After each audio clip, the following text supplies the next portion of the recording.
आदाब, मैं फरीना खान हाजिर हूँ इनकम, सेविंग, इन्वेस्टमेंट और डिजिटल इकोनॉमी पर बेस्ड फाइनेंशियल लिटरेसी का खास प्रोग्राम लेकर पैसा बोलता है। हमारे इस खास पेशकश में आज बात करेंगे stock market price movement and technical analysis की। Stock market price movement technical analysis में दरअसल फ्यूचर प्राइस मूवमेंट को प्रिडिक्ट करने के लिए हिस्टोरिकल मार्केट डेटा का इस्तेमाल किया जाता है। आमतौर पर market experts market psychology, economics behaviour और क्वांटिटेटिव एनालिसिस करने के लिए स्टॉक मार्केट प्राइस मूवमेंट के एनालिसिस करते हैं। आज के दौर में स्टॉक मार्केट प्राइस मूवमेंट का अंदाजा रखना कितना इंपॉर्टेंट है, ये आप सब अच्छी तरह से जानते हैं। हमने इनवाइट किया है दो खास मेहमानों को इन्हीं चीजों को समझने के लिए। हमारे साथ हैं stock market expert doctor Ravi Prakash Singh और फोर्ड स्कूल ऑफ मैनेजमेंट में फाइनेंस की प्रोफेसर डॉक्टर प्रतिभा वासन। आप दोनों का हमारे स्टूडियो में बहुत इस्तकबाल है। मैम, सबसे पहले मैं आपसे शुरुआत करना चाहती हूँ। सबसे पहले मैं चाहूंगी कि आप हमारे व्यूअर्स को आम भाषा में स्टॉक मार्केट क्या है, उसके क्या फायदे हैं, वो समझाते हैं। देखिए, एक कंपनी जो होती है उस कंपनी को चलाने के लिए पैसे चाहिए होते हैं। तो जब एक हम स्टार्टअप फॉर एग्जांपल शुरू करते हैं तो कंपनी की एक लाइफ साइकिल होती है। शुरू में जब एक कंपनी छोटे से स्टार्टअप से शुरू करती है तो उसको कम पैसे चाहिए होते हैं क्योंकि उसका मार्केट छोटा होता है, उसके कस्टमर्स लिमिटेड होते हैं। मान लीजिए वो बिजनेस मॉडल उसका चल पड़ता है तो वो धीरे धीरे कंपनी बड़ी होने लगती है, और बड़ी होने का मतलब उसको एक्सपैंड करना होता है, उसको बड़ा होना होता है, तो और निवेश चाहिए। इसके लिए वो अलग अलग तरीकों से पैसा बैंक से बोरोइंग के फॉर्म में, कुछ अपनी सेविंग्स, कुछ पार्टनर्स, कुछ एक दो लोगों को और मिला के फंडिंग लेती है। अब वो और बड़ी होती चली जाती है। तो जब और बड़ी होती चली जाती है तो एक टाइम आता है जब उसका एक्सपेंशन को ग्रोथ के लिए बहुत सारे फंड्स चाहिए होते हैं, और वो डिसाइड करती है कि पब्लिक मनी भी यूज करेगी। तो पब्लिक मनी को यूज करने का जो तरीका है कि उसको एक आईपीओ निकालना पड़ेगा, और वो आईपीओ इनिशियल पब्लिक ऑफर, जिसे आप कहते हैं प्राइमरी मार्केट है, उसमें उसने पहली बार जो है वो पब्लिक को एक भागीदारी दी कि आप हमारे कंपनी में भागीदारी लीजिए, आप पैसे लगाइए और बदले में हम आपको इक्विटी शेयर्स देंगे, आपको ओनरशिप देंगे, कंपनी में एक भागीदारी देंगे। तो वो उसने आईपीओ लगाया। आईपीओ की अपनी तरीके से प्राइसिंग डिटरमिन होती है, उसका वैल्यूएशन होता है, और उसके बेसिस पे आईपीओ एक प्राइस पे वो ऑफर करती है। अब पहला तो तरीका ये है इन्वेस्टर्स के लिए कि वो एक आईपीओ के थ्रू एंट्री ले लें, कि उन्होंने आईपीओ में ही अपना एक एप्लीकेशन दिया और आईपीओ के थ्रू भागीदारी ली। अब उसमें रिस्क बस यही होता है कि जिस वैल्यू पे आईपीओ ऑफर हुआ है, क्या वो जब लिस्टिंग होगी, उसकी स्टॉक मार्केट में लिस्टिंग होगी, तो क्या उसी प्राइस पे रहेगी या उससे नीचे होगी, तो लिस्टिंग फायदे या गेन्स हो सकते हैं। कई बार हमने देखा है कि वो लिस्टिंग रिटेन करती है और अच्छा रहता है, और कई बार हमने ये भी देखा है कि पहले दिन जब लिस्टिंग हुई तो ही उसकी लिस्टिंग प्राइस जो है वो ऑफर प्राइस से नीचे हो गई, तो वहीं पे नुकसान हो गया। तो अब ये एक तो आईपीओ उन्होंने लॉन्च किया, और एक रिटेल इन्वेस्टर ने या एक नॉर्मल इन्वेस्टर ने आईपीओ में अपना लिया पैसा, और जब वो आईपीओ क्लोजर हुआ उसके बाद जब स्टॉक एक्सचेंज एक सेकेंडरी मार्केट है, तो सेकेंडरी मार्केट में यह है कि आपने जो भागीदारी प्राइमरी मार्केट आईपीओ में ली, अब लेने के बाद क्या, तो वो जो शेयर्स आपको मिला है वो सेकेंडरी मार्केट है आपका स्टॉक एक्सचेंज। तो स्टॉक एक्सचेंज में ये होता है कि आपने जो शेयर्स खरीद लिए आईपीओ में, अब आप उसकी बाइंग और सेलिंग कर सकते हैं, उसकी ट्रेडिंग कर सकते हैं। बिल्कुल। तो जिस तरह से हमने समझा कि कैसे स्टॉक मार्केट में हम बाइंग और सेलिंग कर सकते हैं, सर आपसे समझना चाहूंगी, अगला सवाल आपसे है मेरा कि अभी अगर हम करंट मार्केट सिनेरियो समझने की कोशिश करें तो करंट मार्केट सिनेरियो किस तरह का है, कब बाइंग और सेलिंग हमें सूटेबल है?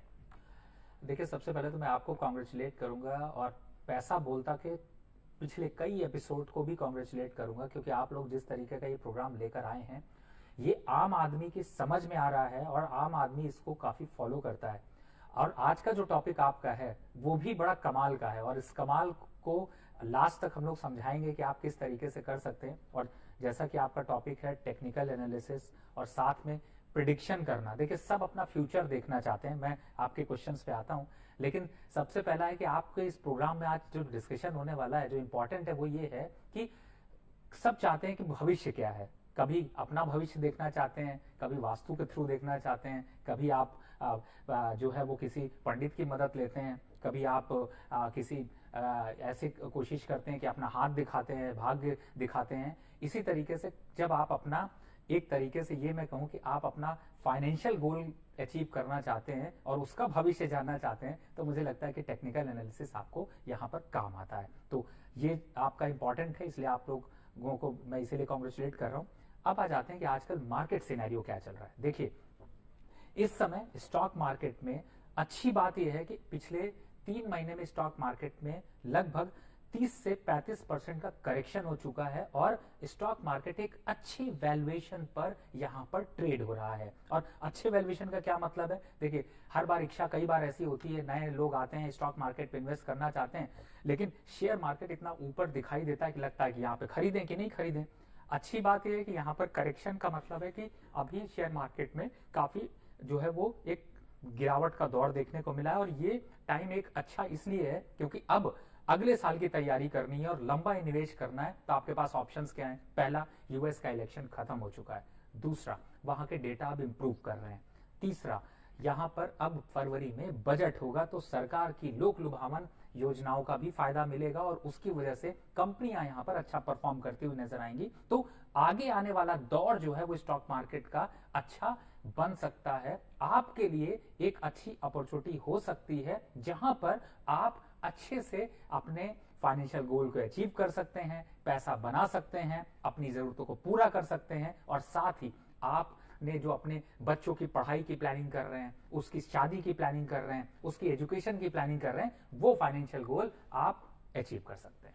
बिल्कुल मैम, आपसे मैं समझना चाहूंगी कि अगर कोई न्यू इन्वेस्टर है, अभी उसने इन्वेस्ट नहीं किया, इन्वेस्ट करने वाला है, तो आप क्या कुछ एडवाइस देंगी कि वो किस तरह से और कौन सा एक सुटेबल टाइम है जब मार्केट में एंटर कर सकता है?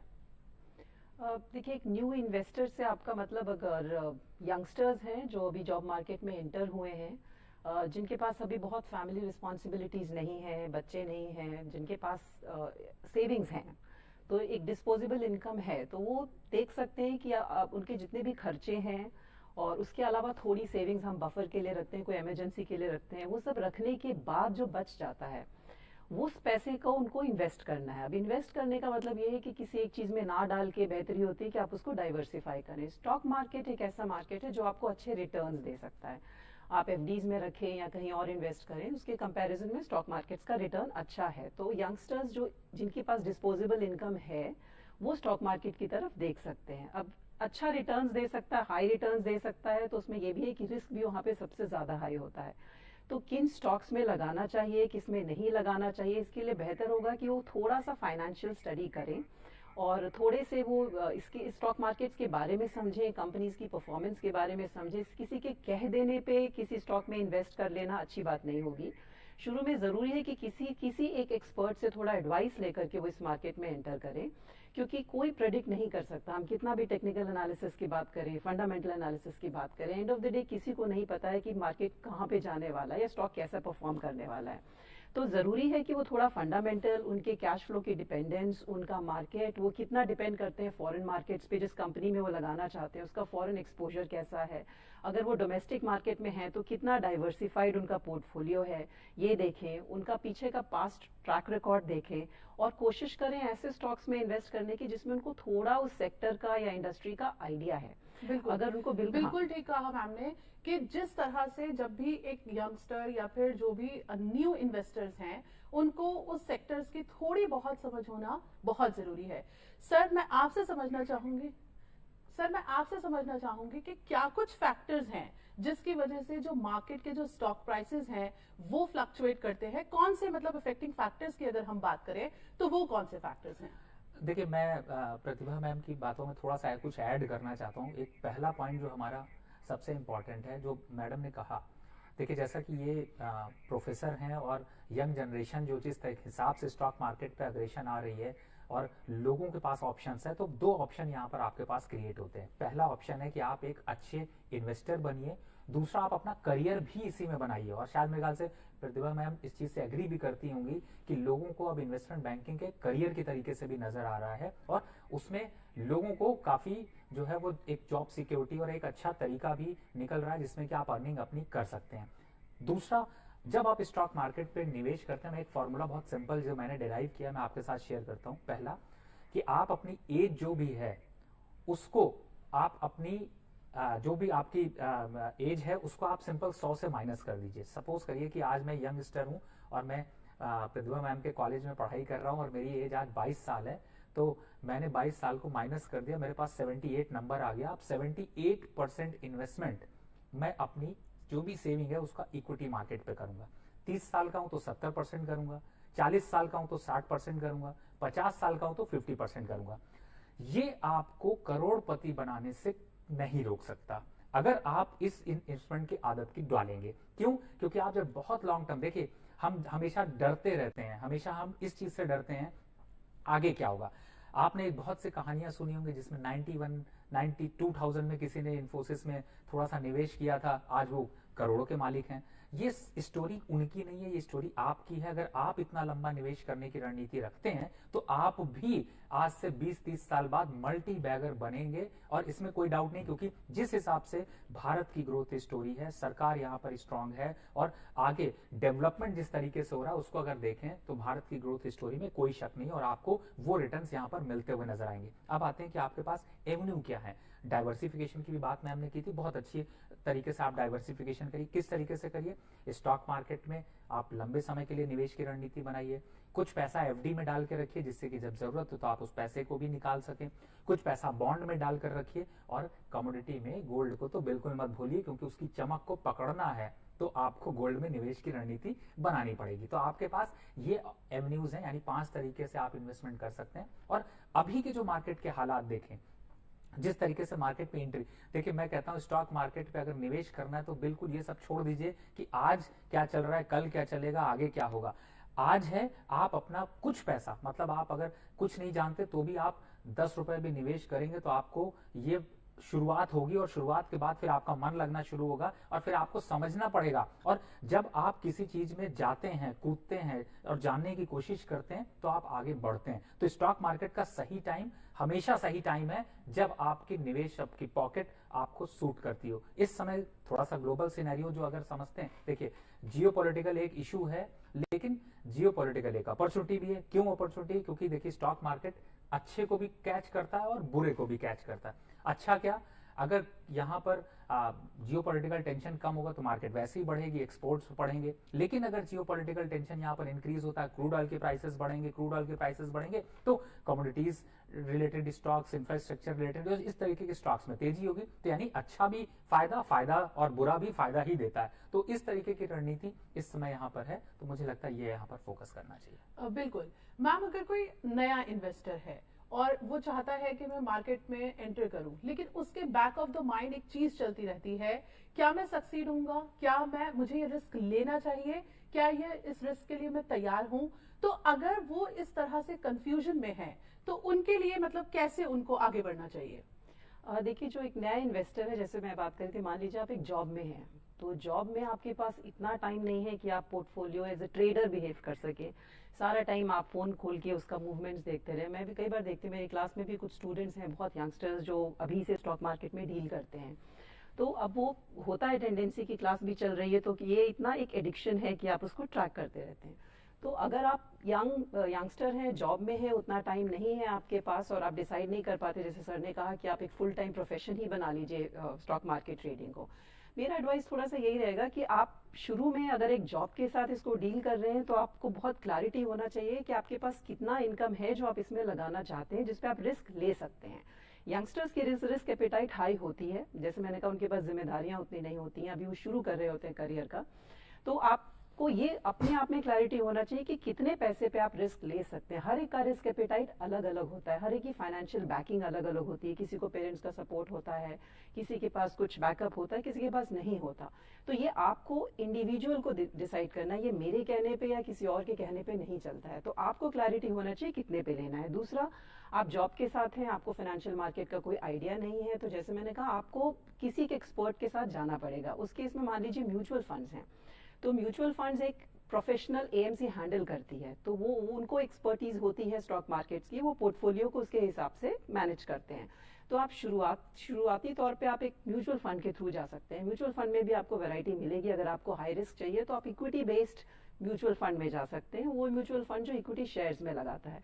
तो आपने अपना पैसा म्यूचुअल फंड को दिया, म्यूचुअल फंड प्रोफेशनली मैनेज्ड है, जो एक्सपर्ट्स हैं स्टॉक मार्केट्स में, वो आपका फंड मैनेज करेंगे और आपको रिटर्न हाई मिलेगा। तो म्यूचुअल फंड में आपके पास कई ऑप्शंस हैं, bond fund, fix equity fund, growth fund, किसी में आप लगा सकते हैं, बैलेंस फंड, कई सारे आपको ऑप्शंस हैं। तो शुरुआती दौर में मेरा सजेशन होगा कि आप म्यूचुअल फंड के through, balance fund, equity fund के थ्रू कोशिश कर सकते हैं।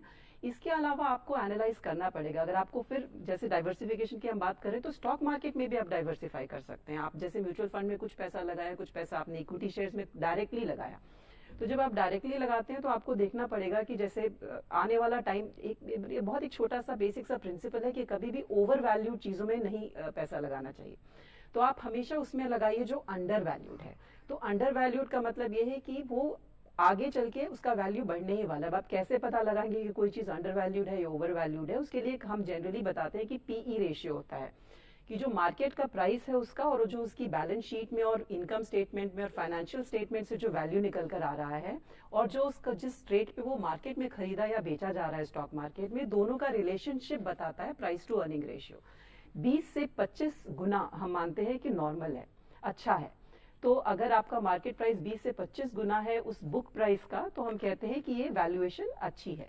आपको वो वाला शेयर पिक करना चाहिए जो कि मार्केट वैल्यूएशन या पी रेशियो लो पे रेट कर रहा है इंडस्ट्री के कंपैरिजन में, क्योंकि आप हाई वैल्यूएशन स्टॉक में इन्वेस्ट करेंगे तो चांसेस आगे बढ़ने के नहीं, वो ऑलरेडी आपने हाई प्राइस पे खरीदा है उसको। तो आप हमेशा लो वैल्यूएशन वाले, अंडर वैल्यू जो ग्रोथ स्टॉक्स हैं, जिनके फ्यूचर आपको दिखता है, उसमें इन्वेस्ट कर सकते हैं। आप ऐसे स्टॉक्स में पैसा लगा सकते हैं जहां फ्यूचर दिख रहा है, जैसे सस्टेनेबिलिटी की हम बात कर रहे हैं, ग्रीन की हम बात कर रहे हैं। वो एक ऐसी चीज है जो आएगी आएगी, बढ़ेगी ही बढ़ेगी, क्योंकि जिस तरीके का क्लाइमेट चेंज हो रहा है, हम आज दिसंबर में बैठे हैं, सर्दी अभी भी शुरू नहीं हुई है, तो जिस तरीके का क्लाइमेट चेंज हो रहा है, सस्टेनेबिलिटी की तरफ जाएंगी चीजें। तो आप जितने सस्टेनेबिलिटी रिलेटेड या ग्रीन रिलेटेड है, उन सारे स्टॉक्स में आप इन्वेस्ट कर सकते हैं। तो इस तरीके की कुछ चीजें, मार्केट ट्रेंड्स, आप किसी इंडस्ट्री को बिलोंग करते हैं, उस इंडस्ट्री से रिलेटेड खरीदिए, ग्रोथ स्टॉक्स खरीदिए, और उसमें पैसा उतना लगाइए जितना आप ये सोच के मान के चलिए कि अगर मैं खो भी देता हूं तो मैं उसको बेयर कर लूंगा।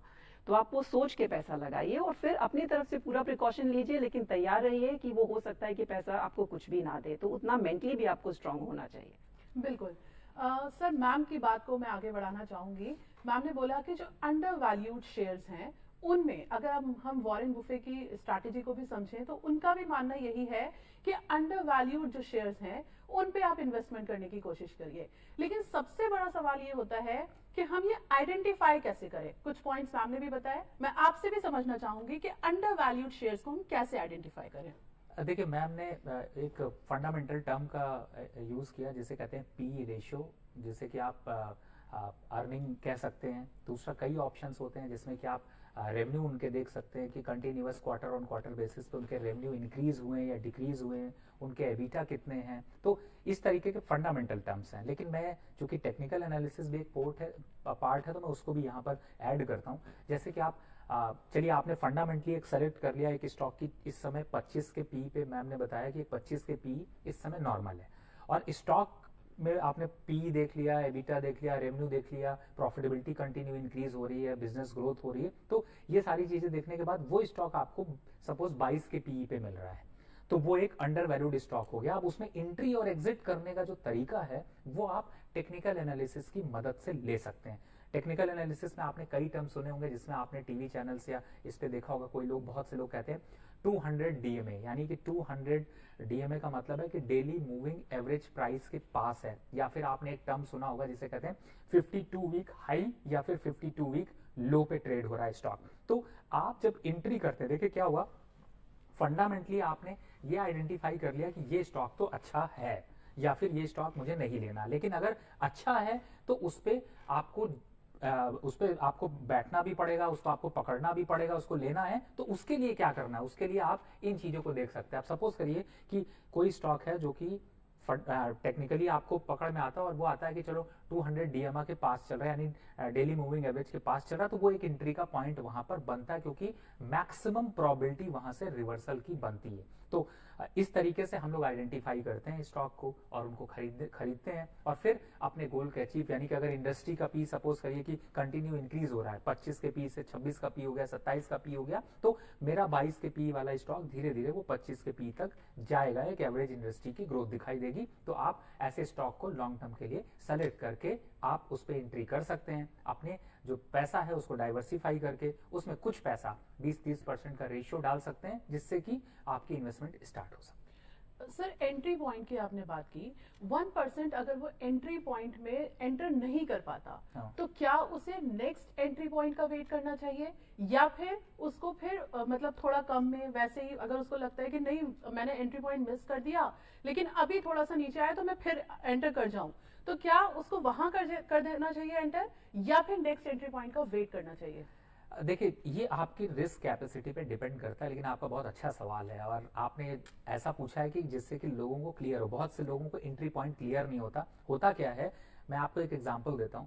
जैसे कि किसी कंपनी का रिजल्ट आया, वो ऑलरेडी वो 22 के पी पे चल रहा था और रिजल्ट आया और सेम डे उसने स्ट्राइक सीधे मार दिया 5% ऊपर, लोग वहां पर एंट्री कर जाते हैं। आपको ये इम्पेशेंट नहीं होना है। आपको हमेशा, आपने जब एंट्री पॉइंट फाइंड आउट किया तो आप पहली जो एंट्री करिए उसको भी, जैसे आप डाइवर्सिफाई करते हैं वैसे ही आप अपने पैसे को भी अलग अलग डिवाइड कर दीजिए। फॉर एग्जांपल, आपको 1 लाख रुपए का स्टॉक लेना था, चलिए 1 लाख नहीं, मैं 10,000 का ही कहता हूं, और स्टॉक का प्राइस सपोज 100 रुपए चल रहा था, 10,000 का लेना था, तो जैसे ही आपने एंट्री पॉइंट फाइंड आउट किया, आप सिर्फ 20% यानी 2,000 रुपए का निवेश उस स्टॉक पे उसी समय डाल दीजिए। उसके बाद आप उसके अलग अलग लेवल्स को निकालिए, यानी टेक्निकल एनालिसिस की मदद लीजिए, प्लस इमीडिएट मार्केट में जाकर कूदना नहीं है, थोड़ा सा रुकिए, सोचिए, समझिए और अपने नए लेवल को भी फाइंड आउट करिए। यानी कि फंडामेंटली वो स्टॉक अच्छा है तो हो सकता है आज के दिन नहीं, आने वाले 1 हफ्ते बाद थोड़ा सा उसमें गिरावट हो, थोड़े से नीचे के संकेत हो, तो एंट्री पॉइंट फाइंड आउट करके वहां पर भी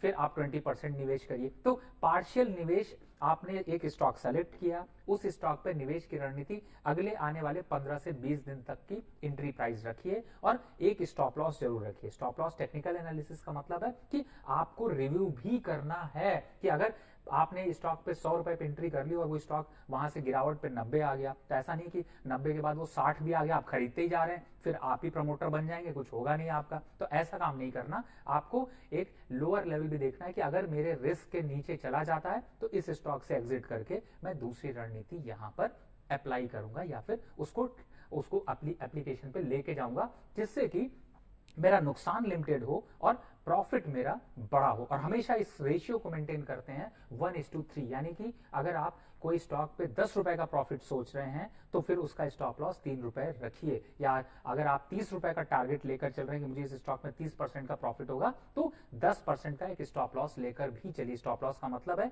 कि अगर 10% आपकी खरीद से नीचे चला जाता है तो उसको रिव्यू करिए, एग्जिट करिए, जरूरत है तो दूसरे स्टॉक पे मूव करिए। बिल्कुल सही बोला आपने कि अगर जरूरत पड़े तो फिर फौरन दूसरे स्टॉक पे मूव भी कर दें। लेकिन कई बार ऐसा होता है कि लोग ना एग्जिट पॉइंट को लेके बहुत कंफ्यूज होते हैं। कई बार उनको लगता है कि अभी अगर हमने 100 रुपए का शेयर खरीदा और अभी क्योंकि ये 90 पे आ गया और हमारा स्टॉप लॉस फॉर एग्जांपल 85 का हमने लगाया था, तो 80 और यहाँ पर या फिर अगर जैसे 90 से बढ़ भी गया, मैंने बोला कि अगर मैंने 100 का खरीदा और फिर 100 से फिर बढ़ रहा है, 120 गया, 140 गया, 150 गया, लेकिन 150 से वो थोड़ा सा फिर पीछे आया, 145 पे आ गया, तो क्या इस कंडीशन में मुझे एग्जिट कर देना चाहिए? या फिर अगर जैसे वो नीचे आ रहा है, 90 गया, 85 गया, फिर 85 से फिर ऊपर जा रहा है, 90 गया, तो यहाँ पे मुझे अपना एग्जिट पॉइंट जो है वो कैसे आइडेंटिफाई करना है और कौन सा सही पॉइंट है जब मैं एग्जिट लूं, या फिर शेयर जब बढ़ते ही जा रहे हैं तब कौन सा सही पॉइंट है कि मैं एग्जिट लूं? सर, मैं आपसे इस बात को समझना चाहूंगी। देखिए, आपने जो क्वेश्चन पूछा मैं उसका बहुत सिंपल और डॉक्टर रवि सिंह फॉर्मूला कह लीजिए, मैं आपको बताता हूँ। सिंपली आपने किसी स्टॉक पे एंट्री कर ली, वो 100 रुपए पे आपने एंट्री कर ली, 90 रुपए आपने स्टॉप लॉस डाल लिया। अब आपको रिव्यू कुछ नहीं करना, आप सिंपल क्या करिए, उस स्टॉक के प्राइस को हर एक दिन नोट करके रख लीजिए। आज 100 रुपए पे एंट्री करी, कल का प्राइस था 101 रुपया, दूसरे दिन का प्राइस आया 102 रुपया, तीसरे दिन का प्राइस आया 103 रुपया, तो आप 103 के प्राइस को नोट कर लीजिए। अब 103 रुपए के प्राइस के अगर 3 दिन नीचे बंद हो जाता है तो आप उस स्टॉक को रिव्यू करके एग्जिट कर लीजिए, और नहीं होता तो फिर चलाते रहिए, फिर अगले 3 दिन तक देखिए, यानी कि अगले 3 दिन में या तो वो 103 रुपए के ऊपर बंद होगा या 103 रुपए के नीचे बंद होगा, तो आप हर हाल में आप प्रॉफिट पे रहेंगे। तो बहुत सिंपल स्ट्रैटेजी है, और आप बिलीव करिएगा ये ऐसी स्ट्रैटेजी है जिसे कि मैं कह सकता हूं कि आप किसी स्टॉक में जब ऐसी एंट्री करते हैं तो आपको एग्जिट भी जल्दी मिलता है और आपको एंट्री भी मिलती है, और एंट्री के बाद आपको 30 से 40% यानी कि जब तक आपका स्टॉप लॉस कटता नहीं, जब जैसे सपोज करिए मैंने 100 रुपए पे लिया था 103 हुआ, ऐसे करते करते वो स्टॉक 140 पहुंच गया, तो आपको 40% का रिटर्न तो मिल रहा है, लेकिन अभी भी एग्जिट नहीं होना है। वही 3 दिन वाला फॉर्मूला यूज करना है। 140 नोट कर लिया, लिख लिया, अब 140 से 3 दिन अगर नीचे बंद हुआ तो एग्जिट करूंगा, नहीं तो चलाता रहूंगा। तो ये इतना सिंपल फॉर्मूला है जिसे कि आप अगर आप एप्लीकेबल करते हैं तो आप एक लॉन्ग टर्म रिटर्न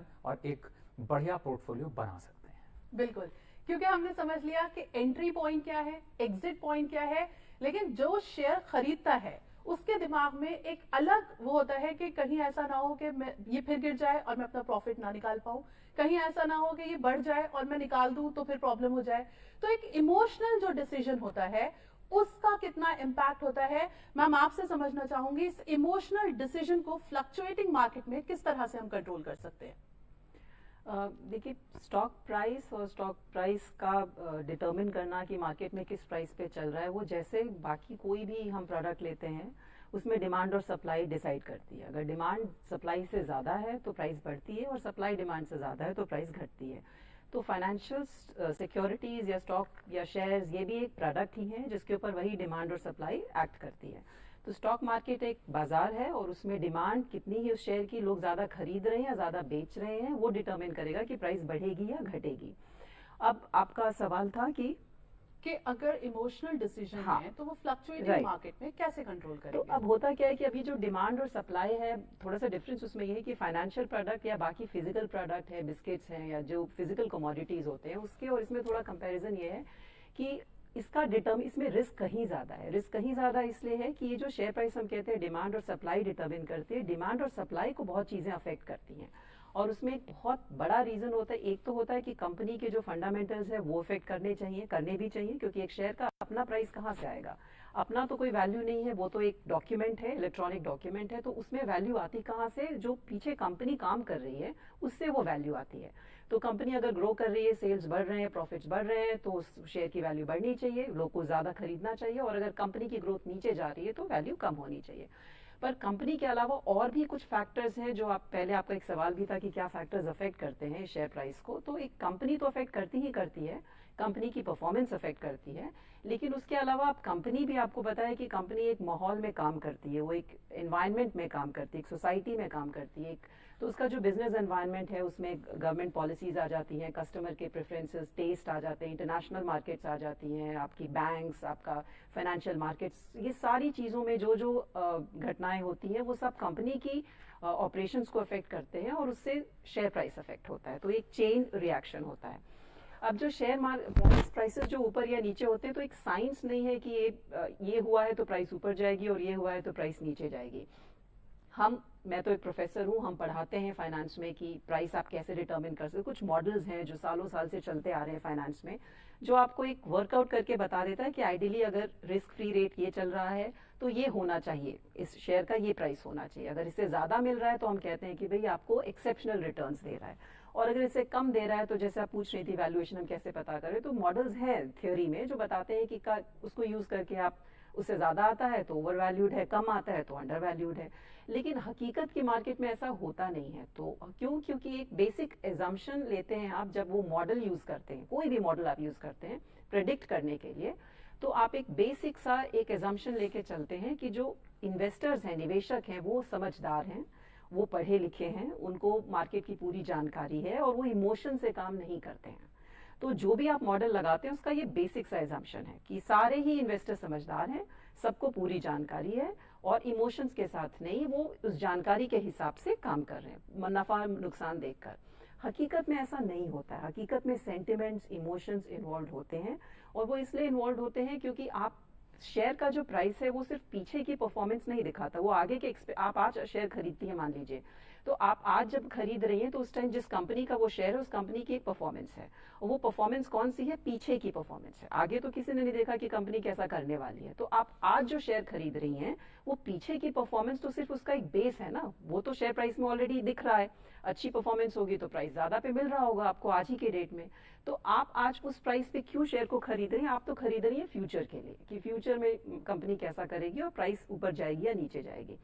तो वो जिसका मतलब शेयर प्राइस जो है एक्सपेक्टेशंस और पास्ट परफॉर्मेंस दोनों का एक रिफ्लेक्शन है। तो पास्ट परफॉर्मेंस तो आपको पता है, वो हिस्टोरिकल है, आपको प्रेडिक्ट करने की जरूरत नहीं है। रिस्क कहाँ पे आता है, सेंटिमेंट्स कहाँ आता है, एक्सपेक्टेशंस पे, कि आगे भी आपने उसी पास्ट परफॉर्मेंस को प्रोजेक्ट किया कि आगे भी यही ग्रोथ चलती रहेगी, तो प्राइस को ऊपर जाना चाहिए और इसलिए मैं इसको खरीद लूं। अब ये जो एक्सपेक्टेशंस है, यहाँ सेंटिमेंट्स आ जाते हैं, यहाँ मार्केट सेंटिमेंट्स आ जाते हैं। तो कोई भी घटना कंपनी में हो या उसकी कंट्री की इकोनॉमी में हो या ग्लोबल इकोनॉमी में हो, यूएस में हो या जियोपॉलिटिकल वॉर हो, कोई भी ऐसी जब घटना होती है तो हर इंसान का अलग अलग नजरिया होता है और उसको अलग अलग लगता है कि इसका क्या असर आने वाला है। तो वो शेयर का जो प्राइस है वो इन सब चीजों से अफेक्ट होगा। अब शेयर का प्राइस कैसे अफेक्ट होगा? लोग अफेक्ट होंगे, निवेशक अफेक्ट होंगे। कुछ लोग डर जाएंगे और डर जाएंगे तो वो बेचना शुरू कर देंगे, तो वही डिमांड और सप्लाई का खेल शुरू हो जाएगा। कुछ लोग अभी ऑप्टिमिस्टिक रहेंगे, उनका रिस्क एपिटाइट ज्यादा है तो कहेंगे नहीं। अब जैसे अभी पीछे हमारे अदानी का हुआ, बाउंस बैक हुआ, तो कुछ लोगों ने नहीं सेल किया क्योंकि उनका सेंटिमेंट क्या है कि वो दे बिलीव कि ये चलेगा, ऐसा नहीं है, ये कुछ जो भी चल रहा है अभी we will stay strong with, तो वो बाउंस बैक भी करेगा। पर ये अब ये इतना आप बिहेवियर प्रेडिक्ट नहीं कर सकते। तो पूरा पूरा कोर्स हम पढ़ाते हैं बिहेवियरल फाइनेंस, कि आप क्योंकि मॉडल्स नहीं बता सकते कि शेयर प्राइस कैसे जाएगा, तो क्या बताएगा? हर निवेशक की अलग सोच, अलग लेवल ऑफ रिस्क और उसकी अलग ही एक एक्सपेक्टेशन है। वो कैसे बाय करेगा, क्या सेल करेगा, वो ये मॉडल्स प्रेडिक्ट नहीं कर सकते। तो बेसिकली अगर आप एक नए निवेशक हैं तो ये सेंटिमेंट्स जो है ये बहुत मेजर रोल प्ले करते हैं, क्योंकि सारी शेयर का खरीदना ही सेंटिमेंट्स पे होता है, फ्यूचर पे होता है। आप एक अगर नए निवेशक हैं तो सजेशन ये रहेगा कि आप लॉन्ग टर्म सोचिए। ये छोटे मोटे फ्लक्चुएशन शॉर्ट रन में जो होते हैं ये लॉन्ग रन में जाके स्टैटिक हो जाते हैं मोर और लेस। तो आपको लॉन्ग रन में दिखेगा कि एक ट्रेजेक्टरी ऊपर ही जा रही है। तो अगर आप नए निवेशक हैं तो लॉन्ग टर्म सोचिए और लॉन्ग टर्म निवेश करने से पहले कंपनी के फंडामेंटल्स को समझिए। और क्योंकि छोटी मोटी ये न्यूज, ये डेवलपमेंट, जियोपॉलिटिकल, इंटरेस्ट रेट का बढ़ना शॉर्ट टर्म में, ये सारी चीजें over the period of long term ये डेटा बताता है, ये मैं नहीं कह रही हूँ, ये over the data over the period 20-25-50 साल की स्टडी से बताता है कि लॉन्ग टर्म में ये आपको फायदा देता है। अगर आज आपने जो शेयर खरीदा है वो एक ग्रोथ स्टॉक है या अंडर वैल्यूड है और उसके फंडामेंटल्स अगर स्ट्रांग हैं, तो नए निवेशक के लिए तो मैं कहूंगी कि बहुत छोटा या ट्रेडिंग, अगर आप ट्रेडर हैं तो एक अलग बात है, आप चाहते हैं जल्दी से मुनाफा कमाना 2 महीने 3 महीने में, तो टेक्निकल एनालिसिस आपको हेल्प करेगी। कब जाना है, कब निकलना है, वो चार्ट्स या जो प्राइस हिस्टोरिकल मूवमेंट्स है वहां आपको वो हेल्प करेगी। लेकिन अगर आप एक लॉन्ग टर्म के हिसाब से लगाना चाहते हैं तो ये सारी चीजें over the period of time, अगर आपने एक under valued good business model, strong fundamental company में इन्वेस्ट किया तो आप लगे रहिए, वो 4 साल 5 साल 10 साल में आपको अच्छा रिटर्न देगी। बहुत ग्रीडी मत होइए, क्योंकि ग्रीड की वजह से हमने .com बबल देखा। आपने जो सेंटिमेंट्स कहा, अगर उसको मैं 2 कैटेगरी में बांटूं तो ग्रीड है और फियर है। या तो आप में लालच है या आप में डर है। तो अगर आप बहुत ज्यादा डरने की जरूरत नहीं है, जैसा सर ने कहा, क्योंकि डर से आप पूरे मार्केट को अफेक्ट करते हैं। आप खरीदना शुरू करते हैं, ट्रिगर हो जाता है और बहुत ग्रीडी हो जाते हैं कि अभी और बढ़ेगा और बढ़ेगा। तो हमने ये भी देखा है कि जो बहुत ग्रीडी हुए वो अल्टीमेटली क्या हुआ कि जो लोग निकल गए प्रॉफिट बुक करके करते करते, जो साथ में रहे वो बिल्कुल क्रैश देखना पड़ा उनको। तो बहुत ग्रीड और बहुत फियर दोनों ही मार्केट्स के लिए बुरे हैं। लेकिन मैं आपको ही नहीं बता सकता कि कौन ग्रीड पे काम कर रहा है, कौन फियर पे काम कर रहा है। ये उतना ही कॉम्प्लेक्स है जैसे प्रेडिक्ट करना कि एक आदमी कैसा बिहेव करता है। बिहेवियर इज हाईली अनप्रिडिक्टेबल और स्टॉक मार्केट इन्वेस्टर बिहेवियर पे बहुत कुछ डिपेंड करता है, इसीलिए अनसर्टेनिटी है। बिल्कुल। मैम बात कर रही थी कि डिमांड और सप्लाई असर पड़ता है प्राइस पे, किस तरह से जो प्राइस की मूवमेंट हो रही है स्टॉक मार्केट में, डिमांड और सप्लाई का बहुत असर पड़ता है। सर आपसे समझना चाहती हूँ, डिमांड एंड सप्लाई के अलावा और कौन से फैक्टर्स हैं जिसकी वजह से प्राइस मूवमेंट पे असर पड़ता है? देखिए, सबसे इंपॉर्टेंट तो डिमांड और सप्लाई होता है। दूसरा, अगर जो प्राइसेस इम्पैक्ट करती हैं उस पर बहुत से और अनसर्टेन रीजंस होते हैं, जैसे मैंने बताया कि जियो पॉलिटिकल टेंशन हो सकता है, लोकल लेवल पे गवर्नमेंट की पॉलिसी चेंज हो सकती है उस कंपनी के लिए, या फिर गवर्नमेंट के कोई ऐसे डिसीजंस हो सकते हैं जिसकी वजह से, या टैक्स रेट यहाँ पर इंक्रीज हो सकता है। तो नंबर ऑफ ऑप्शंस होते हैं जो कि अगर कुछ इम्पैक्ट होता है तो उसका इम्पैक्ट आपको जो है वो स्टॉक प्राइसेस में देखने को मिलता है। जैसा कि कई कंपनीज में ऐसा होता है कि कभी प्रॉफिटेबिलिटी कम हो जाती है तो उसका भी इम्पैक्ट आता है, प्राइसेस में थोड़ा करेक्शन आ जाता है। कभी कोई कंट्रोवर्सी क्रिएट हो जाती है जो कि आजकल बड़ा आसान है सोशल मीडिया के दौर पे, डिजिटल मीडिया के दौर पे बहुत आसानी से क्रिएट होना। तो कुछ ऐसे सिम्टम्स भी हो सकते हैं जिसमें कि अनसर्टेन घटनाएं हो सकती हैं, कभी कुछ आतंकवादी हमला भी हो सकता है जिसकी वजह से ऐसा भी होता है कि उस पूरे कंट्री का स्टॉक मार्केट वहां पर इम्पैक्ट कर जाता है, जैसा कि हमने हिस्टोरिकली अमेरिका में देखा था। तो इस टाइप के रीजंस अनसर्टेन रीजंस कहलाते हैं, और ऐसे अनसर्टेन रीजंस की वजह से स्टॉक मार्केट में वोलेटिलिटी आती है। लेकिन जो मैम ने एक इंपॉर्टेंट बात कही कि आप कंपनी को जब आप सेलेक्ट करते हैं तो वहां पर फंडामेंटल देखिए, उसकी ग्रोथ देखिए और साथ में उसके मैनेजमेंट को देखिए। अगर सब कुछ अच्छा है तो एट लास्ट आपका जो इन्वेस्टमेंट है वो आपको प्रॉफिटेबल यहाँ पर बनेगा। तो डिमांड सप्लाई एक फैक्टर हो सकता है, लेकिन उसके अलावा जो और फैक्टर है वो भी आपको यहाँ पर वॉच करने की जरूरत होती है। बिल्कुल वॉच करने की जरूरत होती है, और ये भी जरूरी है कि हम उन पे पूरी तरह से नजर रखें।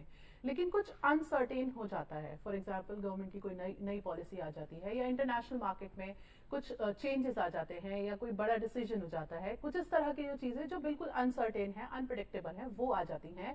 तो इस तरह के सिनेरियो में इन्वेस्टर को मैम कैसे तैयार रहना चाहिए, ये प्लीज आप थोड़ा समझाएं। हाँ, देखिए जैसे एक नेशनल इवेंट ले लेते हैं, एक इंटरनेशनल ले लेते हैं। मान लीजिए गवर्नमेंट की पॉलिसीज में आपका इंटरेस्ट रेट बढ़ गया, राइट, गवर्नमेंट ने, आरबीआई ने इंटरेस्ट रेट्स रिवाइज किए, तो अब उससे आपको हर एक जो न्यूज होता है या हर एक जो गवर्नमेंट पॉलिसी चेंजेस होते हैं उन सबको आपको देखना है कि मेरी जो होल्डिंग है उस पर क्या असर आने वाले हैं। मान लीजिए अगर इंटरेस्ट रेट्स ऊपर हो गए, मार्केट इंटरेस्ट रेट्स बढ़ गए हैं, तो उससे क्या होगा, ये जो बेसिक सी समझ है, यही समझना है हर इन्वेस्टर को। तो आप पता लगा सकते हैं कि मुझे एग्जिट करना चाहिए या मुझे होल्ड करना चाहिए।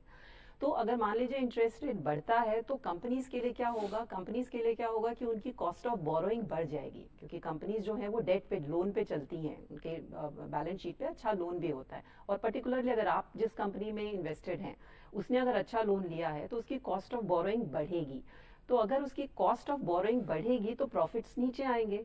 तो अगर प्रॉफिट्स नीचे आएंगे तो इसका असर उसके शेयर प्राइस पे पड़ेगा, जो सेकेंडरी मार्केट है, तो शेयर प्राइस पे असर आएगा।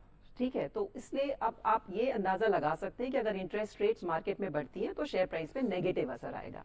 इसका ठीक उल्टा हो जाएगा अगर इंटरेस्ट रेट्स घटते हैं तो। इसी तरीके से इन्फ्लेशन है, अगर इन्फ्लेशन बढ़ती है तो आपको पता है कि परचेजिंग पावर कम होगी, लोग शेयर्स को बेचेंगे क्योंकि पैसा कम होगा, डिस्पोजेबल इनकम हम शुरू में कह रहे थे वो कम हो जाएगा। तो कम हो जाएगा तो फिर सेलिंग होगी ज्यादा और इसीलिए फिर शेयर मार्केट पे नेगेटिव असर आएगा। और उसका ठीक उल्टा होता है अगर इन्फ्लेशन कम होती है तो। अगर जियो पॉलिटिकल में हम बात करें सपोजिंगली, क्योंकि आजकल सारा मार्केट ग्लोबल है, तो ग्लोबली भी अगर हम देखें यूएस मार्केट में सबसे ज्यादा एक्सपोजर होता है। तो अगर यूएस मार्केट में इंटरेस्ट रेट्स में फ्लक्चुएशन होती है तो उसका असर आएगा, क्योंकि जो भी विदेशी निवेशक हैं वो क्या करेंगे, अगर यूएस मार्केट में इंटरेस्ट रेट्स अट्रैक्टिव होते हैं तो ये यहाँ से पैसा निकाल के वहां डालना चाहेंगे।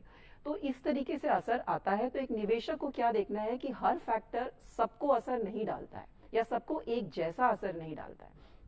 आप किसी शेयर में इन्वेस्टेड हैं, उस शेयर से रिलेटेड अगर कोई पॉलिसी चेंज हो रही है या उस कंपनी से रिलेटेड कुछ जियोपॉलिटिकल इवेंट्स चेंज हो रहे हैं, तो आपको देखना है कि मेरी कंपनी का कितना एक्सपोजर। मान लीजिए मेरी कंपनी फॉरेन ऑपरेशंस में डील ही नहीं करती है, उसका कोई फॉरेन एक्सपोजर है ही नहीं, मैं जिस कंपनी के शेयर्स में खरीदार हूं उस कंपनी का ग्लोबल ऑपरेशंस नहीं है, तो ग्लोबली जो इवेंट होंगे ऐसा नहीं है कि मेरी कंपनी अफेक्ट नहीं होगी। क्यों? क्योंकि मेरी जो कंपनी का एक्सपोजर है वो अफेक्ट होंगी, मेरी कंपनी की उनसे डीलिंग होगी तो वो अफेक्ट होगा, लेकिन उतना असर मुझे नहीं होगा या मेरी कंपनी या मेरे शेयर प्राइस को नहीं होगा जितना उन कंपनीज को होगा जिनका डायरेक्ट फॉरेन एक्सपोजर है। तो आपको ये देखना है कि कोई भी घटना जो हो रही है उससे मेरी कंपनी को डायरेक्ट और इनडायरेक्ट कितना असर होना है। हर कंपनी में एक जैसा असर नहीं होता है। तो इससे आपको गाइडेंस मिलेगी कि आपको खरीदे रहना चाहिए या आपको इन्वेस्टेड रहना चाहिए। दूसरा, जैसे मैं पहले भी बोल रही थी, आपको लॉन्ग टर्म देखना है। काफी सारे ऐसे न्यूज होते हैं जिसका शॉर्ट टर्म इम्पैक्ट आता है, लेकिन लॉन्ग टर्म में ऐसा इम्पैक्ट वो खत्म हो जाता है। तो आप पैनिक में आकर के बेच दें या खरीद लें, बहुत एक्साइट होकर खरीद लें, ऐसा नहीं करना है। सर सोशल मीडिया की बात कर रहे थे, तो मार्केट्स में आजकल न्यूज बहुत जल्दी स्प्रेड होता है। कई न्यूज बनाई भी गई होती है, कई न्यूज जानबूझकर मार्केट में दी जाती है। पर ये सारी चीजें जो है ना, ये ट्रेडर को अफेक्ट कर सकती हैं शॉर्ट टर्म में, लेकिन लॉन्ग टर्म में ये सारी न्यूज का असर उतना नहीं होता है। जैसे मैंने कहा, अगर फंडामेंटली आप स्ट्रांग हैं तो आपको ये देखना है कि कोई भी घटना जो हो रही है, चाहे कंपनी के अंदर हो रही है या कंपनी के बाहर हो रही है, दो तरीके के फैक्टर्स शेयर प्राइस को असर करते हैं। एक तो कंपनी के अंदर और एक कंपनी के बाहर। कंपनी के बाहर में आपका सब कुछ आ जाता है, आपका मैक्रो इकोनॉमी आ जाता है, सरकारी पॉलिसीज आ जाती हैं, आपके इंटरनेशनल इवेंट्स आ जाते हैं, ये वॉर लाइक सिचुएशन, वो सब आ जाता है। और एक कंपनी के अंदर जो कि आपकी कंपनी की अपनी सेल्स है, अपनी परफॉर्मेंस है, अपना इन्वेस्टमेंट्स है, अपना मैनेजमेंट है कंपनी का, वो सब आ जाता है। तो आपको कंपनी के अंदर और बाहर दोनों के फैक्टर का असर शेयर प्राइस पे पड़ता है। सो आपको, लेकिन डिफरेंस क्या है कि कितना पड़ता है किसी भी इवेंट का। देखिए, जो कंपनी में अंदर हो रहा है ना, वो तो सीधा आपका शेयर प्राइस पे इफेक्ट डालेगा। तो उसमें तो आपको मालूम है कि अगर कुछ हो रहा है तो मेरा शेयर प्राइस, प्रॉफिट्स नीचे हो रहे हैं तो डेफिनेटली डिक्रीज होगा। लेकिन जो कंपनी के बाहर के इवेंट्स हो रहे हैं, उसमें हर कंपनी पे अलग अलग असर पड़ता है, डिपेंडिंग कि उस इवेंट से कंपनी का कितना लेना देना है। तो आप उसको एनालाइज करिए। और जैसा कि मैंने कहा कि आपका अपना निवेश है, आपकी अपनी रिस्क एपेटाइट है, आपके अपने पैसे हैं, आपका अपना एक टॉलरेंस लेवल है, तो आप खुद ये डिसीजन लीजिए। किसी दूसरे के चलते फिरते, या आपको नहीं पता कि उनका क्या रिस्क टॉलरेंस है, उनकी क्या फाइनेंशियल बैकिंग है, तो ये फैसला आपको खुद लेना है एंड ऑफ द डे। तो आप जानकारी पूरी जुटाइए, लेकिन अपना खुद का एनालिसिस करिए और अपने खुद के डिसीजंस लीजिए, और वही डिसीजन लीजिए जो आप झेल सकें, राइट। तो स्टॉक मार्केट में निवेश करने से पहले मैं पूरी तरह कहूंगी, करोड़पति बनना और वो सब बहुत सुनने में अच्छा लगता है। लोग बने भी हैं, लेकिन लोग बर्बाद भी हुए हैं। तो जो बन गए हैं, सिर्फ वही स्टोरी मत सुनिए, दूसरी तरफ भी सुनिए। ना आपको डरने की जरूरत है, ना आपको ओवर एक्साइट होने की जरूरत है। उतना लीजिए जितना बेयर कर सकते हैं। बिल्कुल मैम, क्या कुछ सीजनल फैक्टर्स भी हैं जिनका हमें ख्याल रखना चाहिए, या उनसे पहले मतलब हमें खुद को, अपने आप को प्रिपेयर कर लेना चाहिए कि हाँ ये सीजनल फैक्टर्स हैं और हम इन सीजनल फैक्टर्स के लिए हमें अवेयर रहना है? देखिए, सीजनल फैक्टर से अगर आप ये पूछ रही हैं कि मान लीजिए कुछ इवेंट्स ऐसे होते हैं जो अभी हुए और उसका असर दिख गया स्टॉक मार्केट पे, तो वो उस फैक्टर पे, जैसे मैं कह रही हूँ, अगर लंबा निवेशक है तो उस पर असर नहीं पड़ेगा। अगर आप ट्रेडर हैं तो आप, ट्रेडर तो यही देखते हैं कि कोई सीजनल चीजें होती हैं और उस सीजन उसमें उनको प्रॉफिट बुक कर सकते हैं या लॉसेस को कम कर सकते हैं। पर अगर आप पहले टाइम निवेशक की बात कर रहे हैं तो उसके लिए जज कर पाना बहुत मुश्किल है। तो वहां वो एक प्रोफेशनल एडवाइस लेकर चले तो ही अच्छा है, कि वो ज्यादा बता पाएंगे। जैसे सर टेक्निकल एनालिसिस की बात कर रहे थे कि कब मार्केट जो है वो रिवाइवल मोड में है, कब ये डाउन वाले मोड में है, कब बेटर है कि आप निकल जाएं इससे। मैं लंबे टर्म जो निवेशक की बात कर रही हूँ, seasonal by nature he short term होता है, तो वो सीजनल का इफेक्ट लंबे टाइम के लिए जो निवेशक है उस पर असर नहीं पड़ेगा, ट्रेडर पे पड़ेगा। तो ट्रेडर को उस केस में टेक्निकल एनालिसिस या टेक्निकल चार्ट्स देखने चाहिए। लेकिन बहुत ज्यादा बबल जो क्रिएट हो जाता है सोशल मीडिया पे, बहुत ज्यादा बात हो जाती है, हम पीछे जो देख रहे हैं वो ये देख रहे हैं कि आधे दिन तक वो रिएक्शन रहता है और आधे दिन में ही मार्केट्स करेक्ट कर जाते हैं अपने आप को। तो ये एक अच्छी बात है। बिल्कुल। तो ये तो बात हुई हमारे फैक्टर्स जो बहुत ज्यादा असर डालते हैं, चाहे वो सीजनल हो, चाहे वो लॉन्ग टर्म में हो, चाहे वो शॉर्ट टर्म में हो। सर, आपसे समझना चाहूंगी कुछ ऐसे की इंडिकेटर्स जिससे हम एनालाइज कर सकते हैं कि जो स्टॉक मार्केट के जो प्राइस मूवमेंट है उसके, मतलब ऐसे कोई की फैक्टर जो हम, हमारे व्यूअर इजीली स्टॉक मार्केट के प्राइस मूवमेंट को एनालाइज कर सकें। देखिए, बहुत सिंपल है, और आजकल तो चूंकि सोशल मीडिया का समय है तो आप इंटरनेट के थ्रू बहुत आसानी से पा सकते हैं। लेकिन जैसे मैंने कुछ एक आध दो टेक्निकल वर्ड्स यूज़ किए थे, मैं उनको एक्सप्लेन कर देता हूँ। जैसे हमने यूज़ किया था कि 52 वीक लो कोई स्टॉक चल रहा है तो उस पर अट्रैक्शन बन सकता है, उसको यहाँ पर वॉच कर सकते हैं। तो आप 52 वीक लो स्टॉक, यानी कि 52 हफ्ते का पे प्राइसेस जो सबसे नीचे चल रही हैं उसको आप देख सकते हैं। इसी तरीके से 52 वीक हाई स्टॉक्स को आप देख सकते हैं। दूसरी तरफ है, जैसे हम मूविंग एवरेजेस यूज करते हैं तो उस पर भी कई मूविंग एवरेजेस होते हैं। नॉर्मली दो तरीके के मूविंग एवरेजेस ज्यादा यूज होते हैं, एक सिंपल मूविंग एवरेज और एक होता है एक्सपोनेंशियल मूविंग एवरेज। तो आप इन टेक्निकल लैंग्वेजेस को आप थोड़ा पढ़ के आप देख सकते हैं। इसमें भी आप 10 डे, 20 डे, 30 डे इनके क्रॉसओवर्स लगा सकते हैं, यानी कि शॉर्ट टर्म मूविंग एवरेज और लॉन्ग टर्म मूविंग एवरेज तुमने एक चार्ट पे आप प्लॉट करके आप उनके क्रॉस को देख सकते हैं कि अप साइड का क्रॉसओवर है या डाउन साइड का क्रॉसओवर है। इसी तरीके से स्टैटिस्टिकल लैंग्वेज में बहुत सी चीजें हैं, जैसे कि स्टोकैस्टिक है, RSI रिलेटिव स्ट्रेंथ इंडिकेटर हैं। तो इस टाइप के बहुत से इंडिकेटर अवेलेबल हैं जिन्हें कि आप थोड़ा सा स्टडी करके आप इंटरनेट के थ्रू यहाँ पर हेल्प ले सकते हैं, और उनकी हेल्प आप इंट्राडे ट्रेडिंग है या फिर आप इन्वेस्टमेंट करने की रणनीति बनाना है, तो एंट्री या एग्जिट पॉइंट निकालना है, तो आप यहाँ पर इस तरीके के इंडिकेटर की हेल्प लेकर आप एंट्री और एग्जिट पॉइंट निकाल सकते हैं। सर जैसे हम इंडिकेटर्स की बात कर रहे थे तो आपने कहा 52 वीक्स हाई है, 52 वीक्स लो है। तो जब बात 52 वीक्स लो की आती है तो 52 वीक्स लो में तो फिर ये है कि हाँ अभी वो लो पे है अपने, तो हम खरीद सकते हैं, एंट्री ले सकते हैं। बट जब वो 52 वीक हाई पर है उस कंडीशन में हम क्या कर सकते हैं?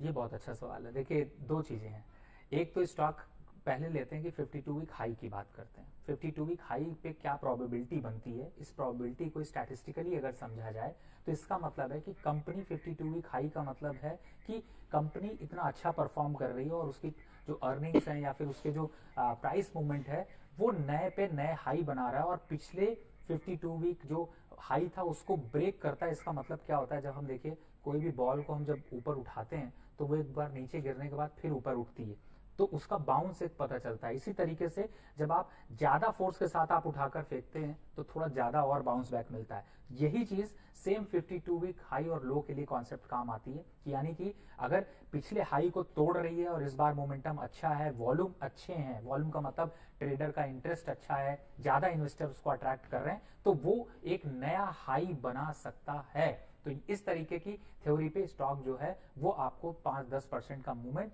आसानी से दे सकता है, यानी कि कंपनी के फंडामेंटल अच्छे होंगे तभी वो 52 वीक हाई को तोड़ रहा है। अब इसी तरीके से जब 52 वीक लो की बात करते हैं तो जनरली होता क्या है कि स्टॉक में जब करेक्शन आता है तो वहां पर 52 वीक लो के पास प्राइस को सपोर्ट एक मिलता है। क्यों मिलता है? क्योंकि एक करेक्शन की भी एक लिमिट है, ऐसा नहीं कि स्टॉक आपका जीरो होगा। अगर कंपनी वापस रिवाइव कर रही है, कंपनी प्रॉफिटेबिलिटी की तरफ जाने की कोशिश कर रही है, अपने लॉसेस को कम कर रही है, अपने डेट को कम कर रही है, तो उसमें एक स्ट्रक्चर क्रिएट होगा जो कि चार्ट के माध्यम से आपको आसानी से समझ में आ जाता है। तो जब 52 वीक लो एक लिमिट मानी गई है प्रोबेबिलिटी के हिसाब से, वहां पर 70% ऐसी प्रोबेबिलिटी होती है कि वहां से बाउंस बैक करने के चांसेस होते हैं। तो आप उस 70% पे आप थोड़ा रिस्क ले सकते हैं, लेकिन ये रिस्की है, आपको स्टॉप लॉस लेना चाहिए। और उन सारे फैक्टर को, जो फंडामेंटल फैक्टर और टेक्निकल फैक्टर हैं, उनको आपस में स्कैन करिए, वैल्यूएशन करिए, एक दूसरे का कंपैरिजन करिए और फिर डिसीजन लीजिए, जिससे कि आपका डिसीजन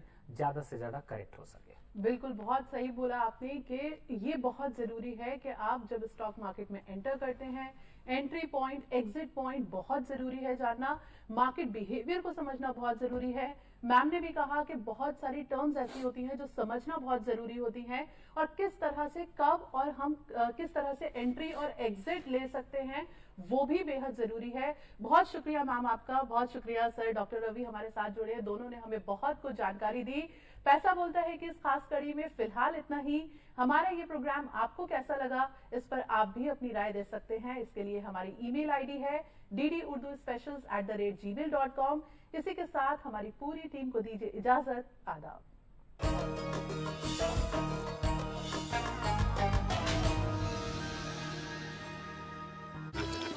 मिठाई तो हमारे जमाने में होती थी।